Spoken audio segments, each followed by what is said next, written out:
This is Susan Bassey, and I'm actually coming to you from San Joaquin Valley Transparency's channel, and we're going to do a little thing I like to call some collaborative journalism. That means I'm going to edit some videos and make some videos and send them over to San Joaquin, and they're going to do what they want with the videos so that we tell the story together. Subpoena. Thank you, sir. You've been served. So why was California's most powerful cop served a subpoena at his home? If your question is there can a group of individuals engage in a conspiracy to violate the law? The answer is yes, and that's why I'm employed as the district attorney, because people do that quite often. So, but what you're relying on here is the fact that there is a record of what people look at, and if people are looking at things that they shouldn't be looking at, that's a violation of the court's order. It was that statement by Northern California's top cop that made a few investigative reporters know that he was a liar, and that he was a liar along with the Santa Clara County supervisor who was questioning him, Joe Simidian, who also got served yesterday by the process server. Not redact names, and I will call everybody to be accountable, because that's the job of a free press.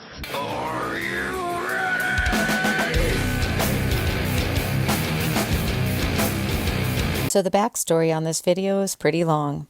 This is an office building in San Jose, California, and inside this office building is the offices of B.J. Fathom, a private judge and an attorney for children known as Minors Counsel, and also an attorney who pretends that she's going to help victims of different kinds of abuse. And while San Joaquin Valley Transparency taught me how to turn on my recorders in CopWatch, I taught him a little bit about private judging. And so now we're going to combine our skills and we're going to start recording some private judges. Private judges, you will be told in the legal system that they have to be attorneys. But the truth is, they don't. Anybody can be a private judge. A journalist could be a private judge, a teacher, a firefighter, even a process server could be a private judge. And so we're going to talk about private judging, and we're going to talk about all the different aspects related to it, because private judging is when people pay somebody to be their judge. And otherwise, judges in court systems are elected by the people. And we're standing here on a public sidewalk outside the home of retired family court judge James Towery. He was the judge in my divorce case, but more importantly, he was the judge in several other cases that I was covering to provide information to the public, and I made media requests and he denied them. And when my attorney said that was evidence of bias, the Court of Appeals said no. And so I interviewed this process server who has been in family court for over 22 years. And now he's a process server. I've been in family court for over 12 years, so he has me by a decade.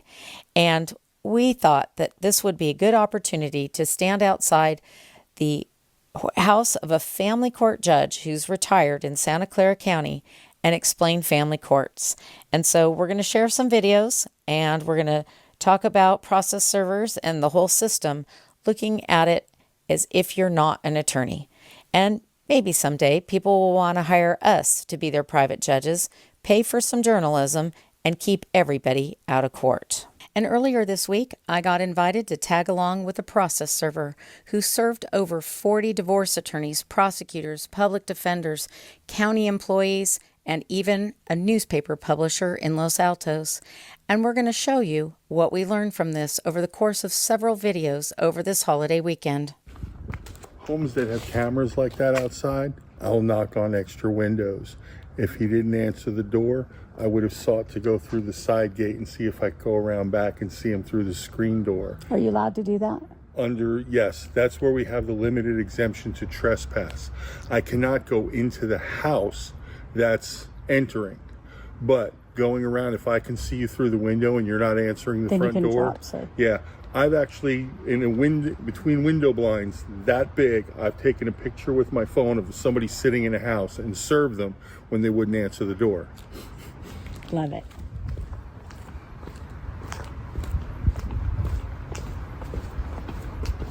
But that's another good This is Mark Andrews, and he is a licensed process server in the state of California.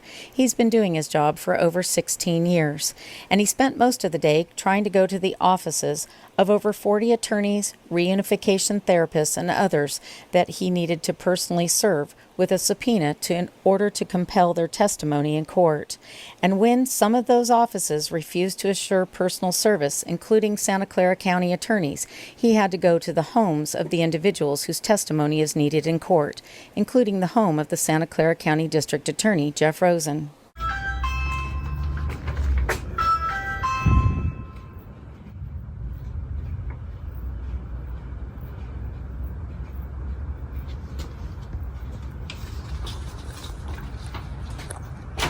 Hi. Hello, Mr. Rosen, officer of the court. What do you do? Subpoena. This was the look on the Santa Clara County District Attorney's face when he saw I was the one recording behind the process server, watching him do his job. And this is the photo that the process server took because he wasn't in the habit of recording the people that he served, and I was there to train him to do otherwise. Subpoena. Thank you, sir. You've been served. So why was California's most powerful cop served a subpoena at his home? Well, it all begins with a judge, James Towery, who lives in the Rose Garden area of San Jose, and it also begins with some comments that Mr. Rosen made in a public meeting in Santa Clara, California.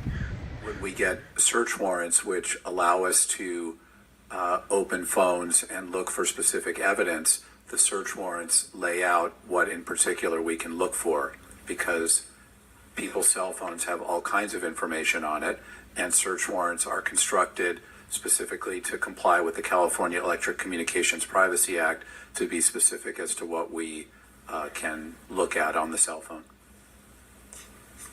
Is there any way that can be enforced, Mr. Rosen?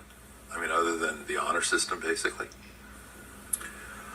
Well, number one, when somebody is looking on a phone, there's a record of what is being looked at. And so if your question is there can a group of individuals engage in a conspiracy to violate the law? The answer is yes, and that's why I'm employed as the district attorney, because people do that quite often.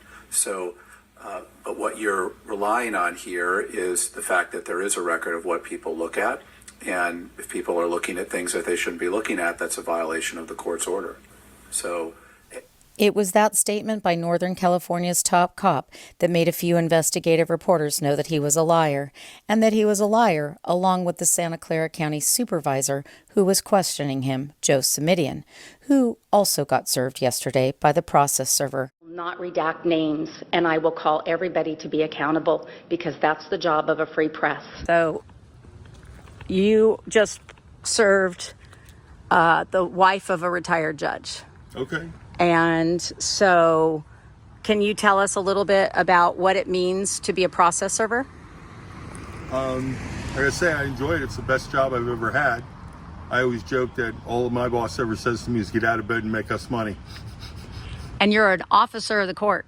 Yes, ma'am. I'm a licensed and bonded officer of the court. And I honestly didn't know this till one time I was talking with an attorney at the courthouse, and I was complaining about a problem I had, and she was like, "Don't you take that guff. You're an officer of the court."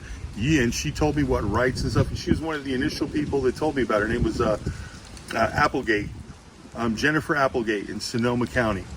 Her and her brother, both great attorneys up there. But she was the one who let me in and know that. And ever since then, that's the way I come across. I'm an officer of the court. But you've had 2 complaints. I have had 2 recently after 16 years of a spotless record. One from the nephew of a retired judge and politician, and the second one came from the sister who is a family law attorney. So when you say that the reason you take pictures on your phone, and can you pull up that picture that you just took? Yes. When you say that there's a reason that you do that and that people like that you do that, right? Mm-hmm. Because it proves that is the person that you served. It's the time, and it shows you that. There's another reason. Right. Every one of these, if you see on here, I have a date and time.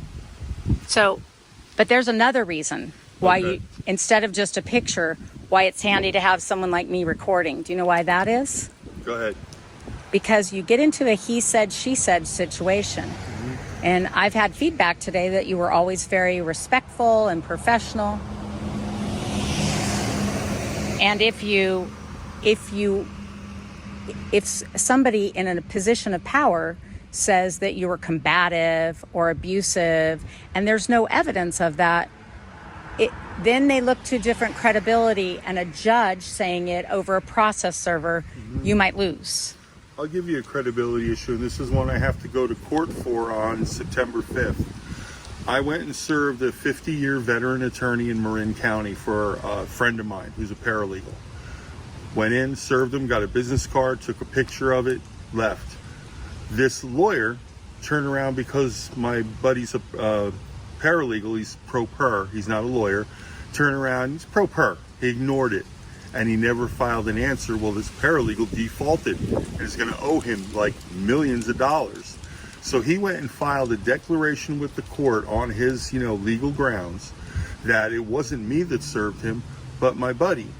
And me and my buddy look pretty close. I mean, he's shorter than me, but we're both bald, both have a goatee. And he's like, no, I know the guy, the litigant, and he's the one who served me. I had to go into my phone, through my GPS, through the history, and show that I was at that address. And he had an FBI guy come and take the document and stuff out of my phone. And we're all showing up. The judge is having an evidentiary hearing, and she gave the lawyer a chance to amend his pleading. Did he? No, he doubled down. What's the lawyer's name? I can tell you, I can go back. Let's make him famous. In front of retired judge's house, James Towery, with a Harris Walsh sign, "We're not going back." So that last video was the video standing out in front of Judge Towery's house. And we did several little short clips to explain different things. But Judge Towery is the one who co-chaired the Bar Bench Media Police Committee. And they invited attorneys, judges, politicians, reporters, police officers. And they had a little club, and they had taxpayers pay for it. And we weren't invited, and we didn't even know it existed, and I'd lived in the county for 30 years. Oh, I thought you were filming something. So this is us going to the offices of Private Judge B.J. Fathom and also Victims Advocate Attorney Lori Costanzo, both equally as useless. In fact, you would do far better having journalists be your advocates and your private judges. So B.J. Fathom keeps his office closed. He pays a lot of money to be in this building. You have to call in. They have to approve you to get buzzed in. Or you could just walk in through the front door when somebody lets you in, which is what we did before. But B.J. Fathom said that we had illegally come to his building. Investigative reporters and publishers are critical for watchdogging local government. And when that local government gets a little out of control or tries to talk back, it gets a little dicey for investigative reporters and publishers. And that's what it looked like here in Santa Clara County with this district attorney in charge. Not redact names, and I will call everybody to be accountable because that's the job of a free press. I have been threatened by the Santa Clara County Police and by the sheriffs, and I'm not going to be threatened into not publishing this information. Thank you. Okay, thank you. Next speaker, please. Please stop recording. Right now, I am trying to do my job. Stop recording. I heard you. Okay. Stop recording. I heard you. For those of you who have followed this channel, you know that right after I made that public comment, my hand was broken in a court file room. The lawyers and judges said that it was a violation of a local court rule that they all made up together. I did the research and found out the rule wasn't ever properly put in place, and even if it was, it couldn't have been a criminal incident. But that didn't stop the district attorney from prosecuting me for over 6 years, over 70 hearings, and he assigned 9 different prosecutors to do so. And when anybody in government works that hard to prosecute somebody, then it becomes political.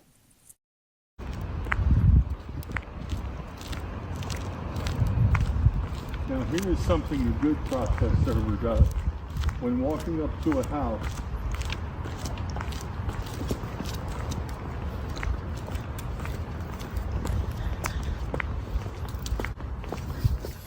And this is the process server serving the publisher of the Los Altos Town Crier. He's showing me the tricks that he uses to make sure that he gets personal service, because without personal service, no lawsuit can begin and no witness can be compelled to testify in court.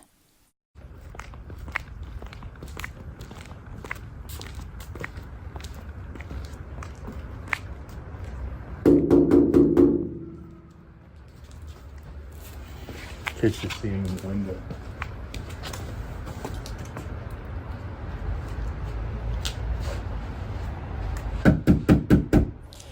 This is the home of Los Altos Town Crier newspaper publisher Dennis Young. But Dennis Young wasn't always a newspaper publisher. He was previously an accountant for a big accounting firm that he owned, and he did all the taxes for some wealthy people here in Silicon Valley. He also sat on the board of a nonprofit known as Women SV, a nonprofit that had been supported by his predecessors, who got to hang out in special secret meetings with the district attorney and all their friends in Los Altos, as they were supposed to be protecting everybody in the county and enforcing crime in a manner consistent with the law. These people were hanging out and having fundraisers at the Los Altos Golf and Country Club, and they were donating to a nonprofit that claimed to support survivors of domestic violence, when in fact it was acting as a high-asset investor club and divorce attorney referral service. Hello?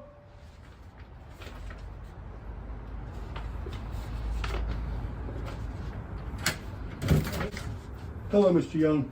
Yes, Yes, sir. Service of process. that's fine. All right? Very good. Okay, thank you, sir. The reason it was critical to follow this process server and record all of his personal services to assure the witnesses come to court is because all of these people have referred to my records requests as dangerous or threatening.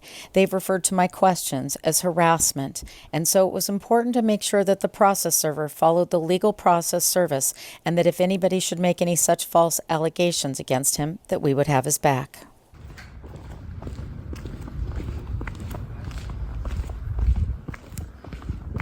Homes that have cameras like that outside, I'll knock on extra windows. Nobody wants to go to court. They don't want to be involved in a lawsuit, and they certainly don't want to be called to court and have their day disrupted in order to testify in somebody else's lawsuit. But that's exactly what this group has been doing, and especially related to divorce and criminal cases. And so when journalists don't have their questions answered and public records aren't produced as we expect them to be, then we're going to have to get the answers another way, even if it's from the court and the legal process. All right, folks, and here are my final thoughts. I met Susan Bassey on a First Amendment audit in Sacramento, California. She was already going through a lot of issues out there, and she has been dealing with some of these bad private judges. She's been teaching me a lot. I've been learning a lot from her. I also taught her about YouTube and how it works. This is a mutual thing right here, folks. We try to help each other. We try to bring the information to you guys. Hopefully, we all learn from each other and keep moving forward. Susan Bassey understands the importance of the First Amendment auditing community, and you guys love and appreciate her. I get a lot of emails from you guys. It's funny because sometimes you guys send me emails asking me if I've ever heard of Susan Bassey. Yes, I have, folks. Thank you guys for tuning in. Make sure you go subscribe and say hello. And that's just 2 of the subpoenas that we served and recorded in a single day, and we've got about 40 more to show you.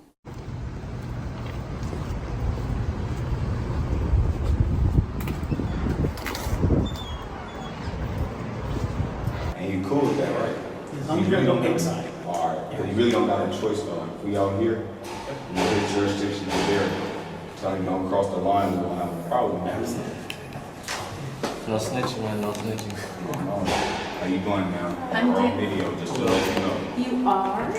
That's awesome. Do you know I'm being criminally prosecuted for taking a picture in a courthouse? So Really? Can I get your card? Really? And Yes. I would like to Follow I'm us on in YouTube. Santa Clara, not here. But inside the actual courtroom, or is just in the lobby? I was in the court file room protecting a dad looking at his file, and I was filming police misconduct, and I'm being prosecuted. Wow. So did you just get the judge's permission to do this? No. We are activists, and this is what we do. We record in public. We fight for the First Amendment. My name is Susan Bassey. My